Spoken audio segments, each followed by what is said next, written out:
In this video, I'm going to show you how to reset the oil life reminder on this Toyota Corolla. This is what you would do every time you do an oil change. Let's get started. Inside the vehicle on the steering wheel, on the left-hand side, we'll use these buttons right here. More specifically, the arrows, the OK, and the back button. Turn the ignition to the on position. If you have a push to start, push it twice.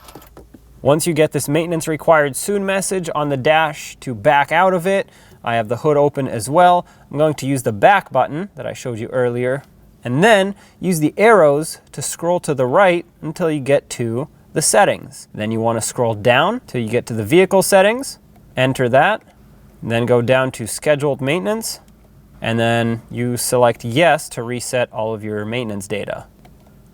At this point, the oil life has been reset. So we'll back out of this, and there we go. Our oil life has been reset.